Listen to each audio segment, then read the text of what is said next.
Не можам сега да медитирам. Нема шанси. Ова е некоја вежба од Relaxify. Ке пробам важи.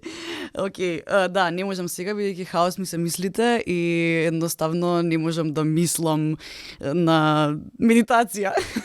Иако тоа е поентата на медитација, нели? Апсолутно. Ама, Треба да се исклучиш. Да, треба да се исклучам, ама што добрам хаос ми се мислите. Тоа е. Добре дојде, Александар. Добре најдов. Ти благодарам што прифати да бидеш гостин во мојата гаража. Добре дојдовте и вие. Добре дојдовте во Халк Банк Стартап Гараж подкастот. Уште една епизода со Александар Станков, кој што е основач на Relaxify. Еден од основачите на Relaxify. И ќе спомнам уште еднаш. Зошто гараж? Затоа што многу бизнис идеи започнале токму во гаража и затоа сме ние тука во мојата гаража, за да може да разговараме со младите предприемачи и да ги инспирираме тие кои што допрва сакаат да бидат предприемачи. Александар. Ние не започнавме од гаража. Од каде започнавме? Започнавме од работа од дома. Новата гаража. Добро, има, значи, добро, може би личело тоа на гаража, некако поради тоа што така тоа беше во времето на корона. На корона, да. Да, така што сите некако бевме затворени, како сега што сме јас и ти овде затворени. Кажи ми, каде точно ти кликна идејата за Relaxify? Што предходеше? Мислам, мојот бекграунд е IT, завршив на ФЕЙТ и работев во неколку фирми тука, отидов во Германија, работев таму во стартап и тоа на некој начин ми го внесе вирусот на стартапи, да создавам нешто. Сега баш за Relaxify од кај дојде идејата, беше моментот каде што имав премногу работа, работев на различни проекти. И еден ден во метро ми се случи да имам глад за воздух. Како градите да ме болеа, мислев дека ќе умрам. Отидов на лекар, ме проверија, се беше во ред и ми кажа дека најверојатно е паничен напад. За паничен напад барав решенија различни. Имаше некои апликации кои што нудеа медитација, ама еве и ние сега пробавме. Медитација не е за мене. Така да барав некое решение каде што нешто поинтерактивно, каде што ќе можам да вежбам баш како, мислам исто како во теретана. Секој за да развија мускул мора да вежба, а не само да слуша и да гледа.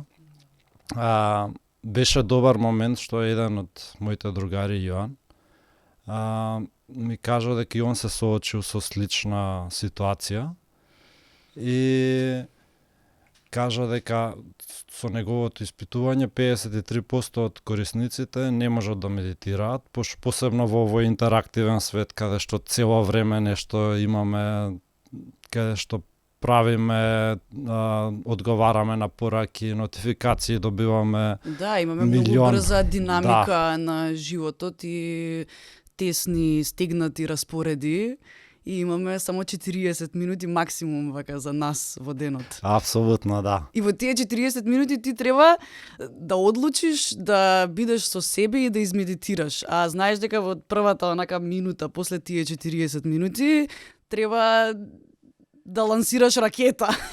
Да. Како да медитирам? И треба да се исклучиш баш на време и од тие после 40 баш да се исклучиш, што не може секој да се исклучи. Јас сета кога слушав медитација, мене ми летаа милион мисли и не може баш да се исклучам за да медитирам и да го постигнам тоа.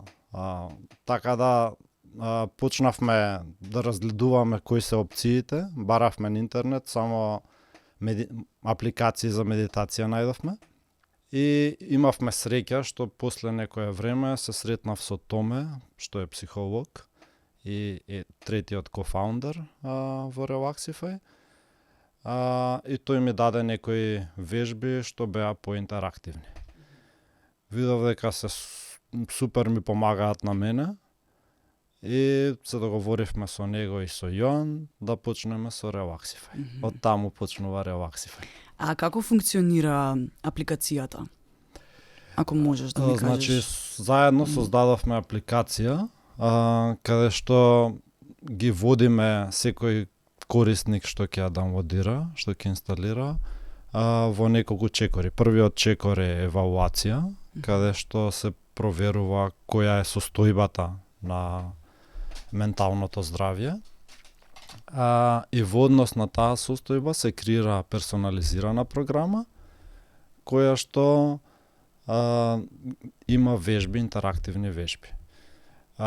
У таа програма има дневни цели, неделни цели и во однос на тоа се има 2 или 3 вежби дневно што треба да се прават секој ден. Дел од вежбите, да спомнам, е например концентрација, пронаоѓање на вистинската боја во однос на оддадени неколку бои.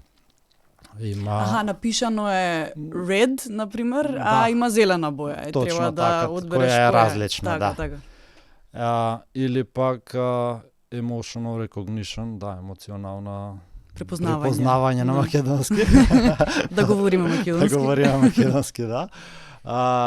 Таму, например, треба има слика дадено со емоции, дали е среќен човекот, дали плаче, и да се одреди која емоција на човекот.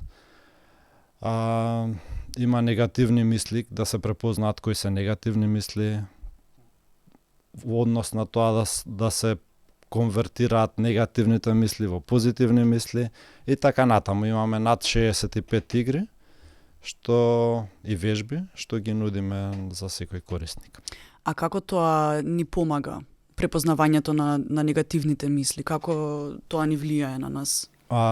Имаме, значи, со евалуацијата се добиваат во 4 димензии податоци: emotional, cognitive, physical и social. И во однос на тоа, например, препознавањето на бои и концентрацијата, тоа е дел од когнитив делот. И со тоа што ако имаме, например, когнитив слабо, со вежбање на такви вежби, ја подобруваме таа димензија. Така, супер. И да, све за се треба повеќе време, не може да се случи све од еднаш и од едно вежбање. Да, јас инаку не сум против медитации. Баш сметам дека треба да се медитира, но тие кои што имаат потешкоти со тоа, веројатно ова е совршената апликација за нив. И јас не сум И за против мене. да не се разбереме погрешно. Да. Ама во секој случај е нешто што е добро и што помага на покрај психолошките сесии, каде што добиваат задачи, дел од задачите ги имаат веќе во апликацијата. Да, ми се допаѓа тоа што ти всушност си ја добил идејата за овој бизнис со тоа што си тргнал од себе, со тоа што ти си имал проблем и си посакал да најдеш решение за тоа и потоа си размислил глобално и веројатно си воочил дека тој проблем не е само твој, туку дека го имаат и други луѓе, па можем да кажем дека е многу благородно некако, ова сето што го правите и ти, Јоан и Томе. Браво. Апсолутно, да. Благодарам. Мислам дека кога почнавме со стартапот, нормално го анализиравме пазарот. Баш се случи за време на короната, имавме податоци од пред короната, значи секој 8 човек на планетава Земја има mental health issues.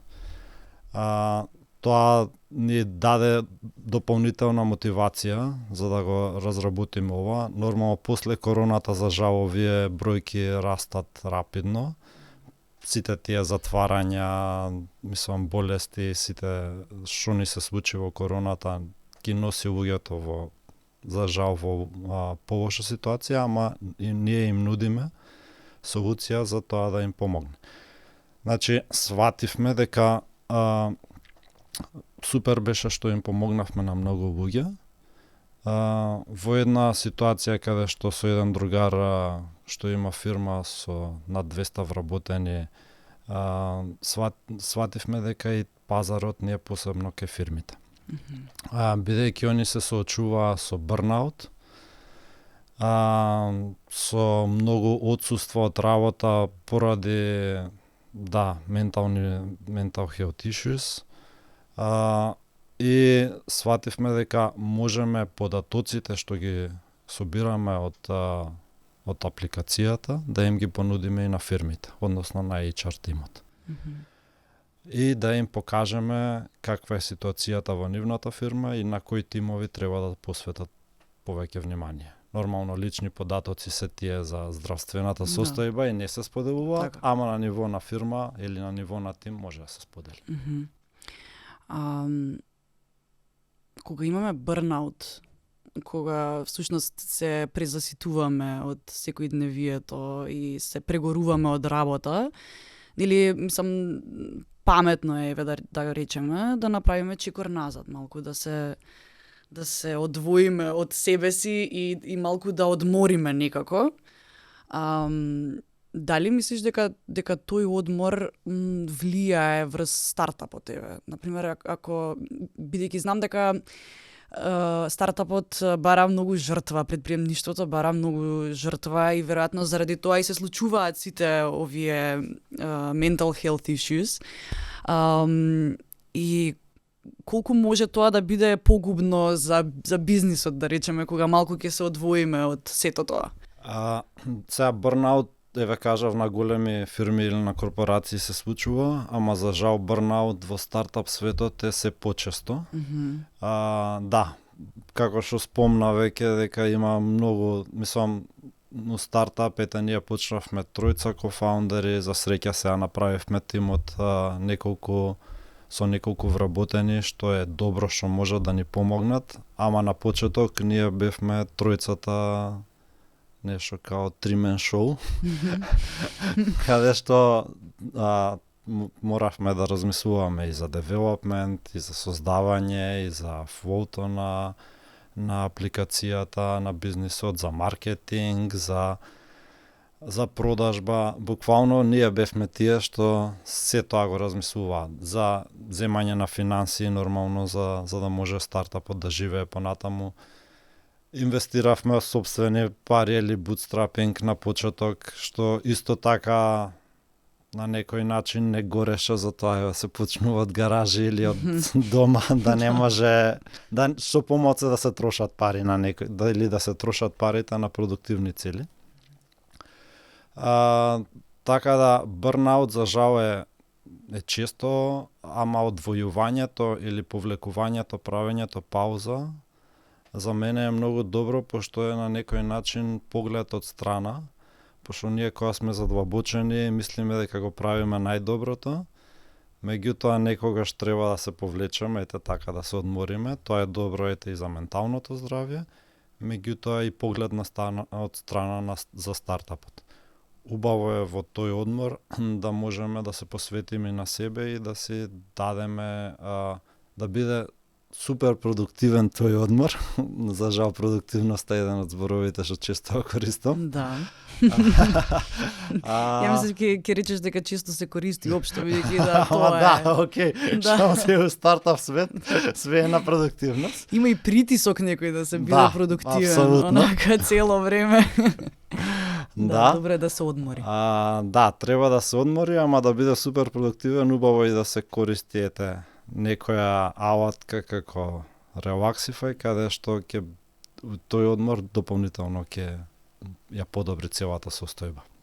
Така, значи советот за младите од целиот овој разговор би бил да бидат психички и ментално подготвени дека ги чекаат многу препреки и дека треба да користат Relaxify апликацијата кога ќе се уморат. Апсолутно да. Дефинитивно, мислам, патот не е лесен за стартап и предприемачкиот пат. Меѓутоа, дефинитивно вреди и не жалам за ни една секунда што сум потрошил на овој пат. Да. Затоа си тука денес, поради тоа што си успешен во тоа што го правиш. Дали имавте некои потешкоти со финансиите, со нешто, бидејќи сепак вие всушност почнувате во кризно време. Како беше да се започне во такво кризно време? Да, мислам, ние започнавме за време на короната, Некои викаат дека кризата е најдобро време кога нешто треба да се започне. Според мене не беше лесно. На почетокот беше добро што бевме добар тим и си дававме поддршка едни на други. Меѓутоа сепак ни фалеа ресурси. За да може да постигнеме повеќе, уште на почеток, после третиот, четвртиот месец од како го ја лансиравме првата апликација на Android, почнавме со барање на инвеститори.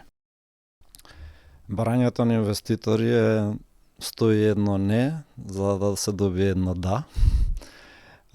Не е лесен процес, посебно не е лесно додека траеше короната, каде што све беше онлайн настани, каде што можевме се запознаеме со инвеститори. Меѓутоа сепак за да се створи некој бизнис треба пак некоја човечка конекција.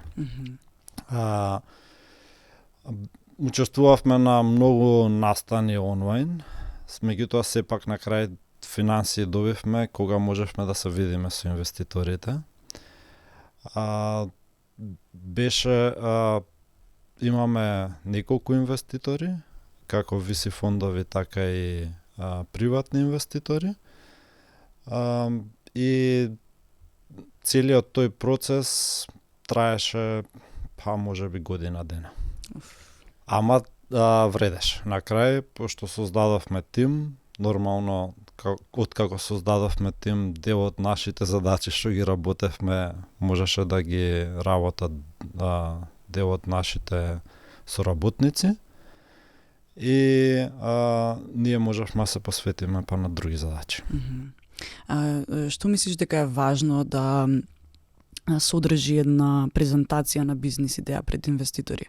Освен што е важно да се видите во живо. Апсолутно. Очигледно. Очигледно, да. Важно е исто да се, пич дека треба да биде совршено направен, а и доброто е дека со сите тие пичови што ги направивме, над 100, со сите нив учевме нешто ново. Добивавме различни прашања. Нормално, пич текот, на интернет ги има темплейтите како треба да изгледа. Некој инвеститор бара малце повеќе детали, некој помалце. Важното е идејата да се представи за многу кратко време.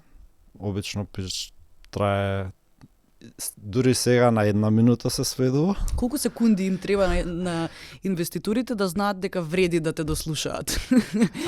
У првата минута... Како да менјаат канали. Апсолутно, гледам да. 5 секунди, не, овој филм го имам гледано, ова не, познато, не, оп, еве нешто најдов. Колку секунди се? У првата минута, значи, одлучува инвеститорот дали ќе продолжи да те слуша или не. И дали ќе добие прашање. Сега, у тие пич декови се...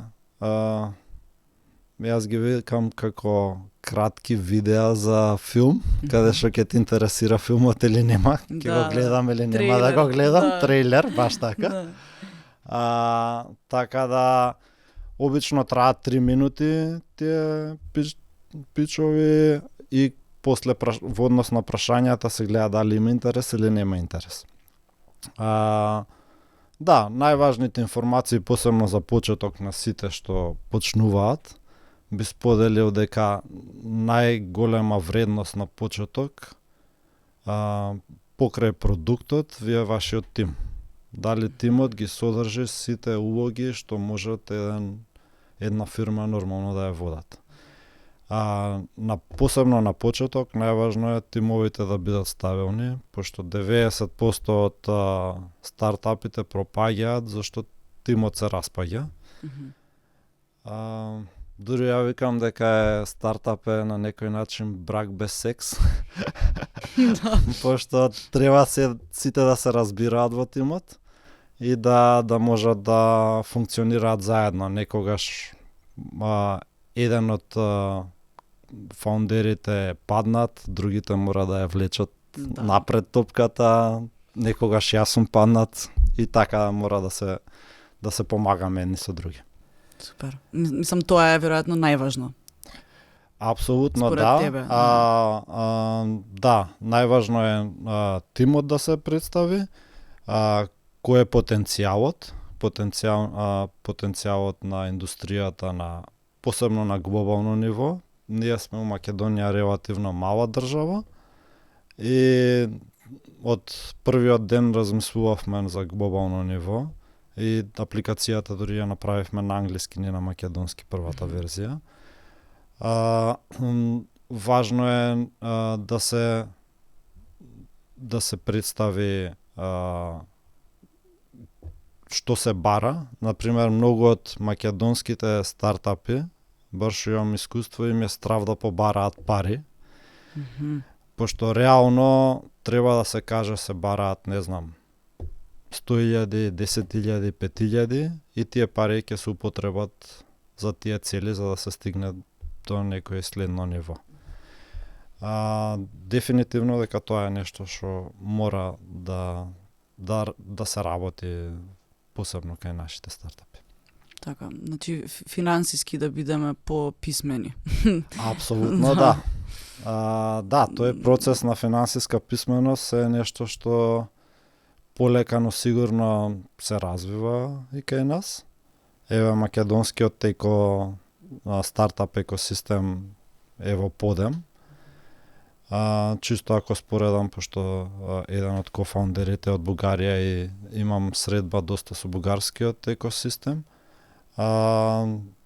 Таму се на некое повисоко ниво, имаат среќа што имаат многу повеќе VC фондови и финанси предстоја од Европската унија. Меѓутоа, секако и интересното е пак и македонските стартапи се многу по-спремни да бараат на различни начини и поитри да ги совладаат сите препреки што им стојат на патот. Што значи за еден стартап да имаш пристап до кредит? Финансиите се дефинитивно се кислород за стартапот, буквално за да може да диши стартапот. Така да кредитите, посебно сега што почна од Халкбанка, мислам дека почна да даваат кредити за стартапи, се супер иницијатива и нешто што ќе го развие, уште повеќе ќе го развие македонскиот стартап екосистем. Значи ти имаш убави прогнози за стартап екосистемот? Дефинитивно да. Само нека продолжи овој раст и обично економиите се развиваат со локалните предпријатија. Стартапите се нешто што е локално и мислам дека ако продолжиме со ова темпо и целата македонска економија ќе се развие во подобра насока. Супер. Дали имаш нешто што би сакал да споделиш, уште нешто, или нешто што би сакал да им препорачаш на младите, некој совет, нешто што мислиш дека треба да го знаат? Додека излезете од факултет, веднаш пробувајте да создадете нешто свое. Дали свое ќе биде стартап, некоја иницијатива што ќе биде на глобално ниво, или може нешто, некој локален проблем што ќе реши. Меѓутоа, дефинитивно пробајте. Во животот никогаш нема да жалите доколку сте пробале, не сте успеале, барем ќе знаете дека сте пробале. Многу е важно да се за еден стартап или за било која фирма да се биде постојан и да се можеби тој македонскиот инат е добра работа, зашто на тој начин ќе се борите за да успее таа фирма. Така да бидете постојани и пробувајте. Да не успеете, пробајте втор пат, трет пат, пети пат, некогаш ќе успее. Да, идеите може да ни се вака тука некаде цело време, да си лежат на некоја облаче, така мрзеливи, неамбициозни, Ама исто така автентични и оригинални, наши идеи, ама во моментот кога ќе решиме да ги реализираме, да ги преточиме во реалност и да ги спуштиме на земја, може да сватиме дека сме сгрешиле или дека сме успеале во нешто за кое што не сме имале ни идеја дека ќе успее. Така што да сумирам, многу е подобро да целиме кон тоа да откриваме, да целиме кон откритија, без разлика какви ќе бидат тие, отколку целиот живот да го поминеме во предпоставување. И да си велиме цел живот, што ќе беше ако ја реализирав таа идеја, каков импакт ќе имав. Ама ништо не го направив тоа. Подобро. Апсолутно, Подобро, да. Ти благодарам многу што беше мој гостин. Се надам дека Relaxify ќе има уште поголем раст и дека ќе се видиме уште еднаш. Благодарам и на вас. Ви благодарам и на вас што не следевте и се гледаме во некоја следна епизода.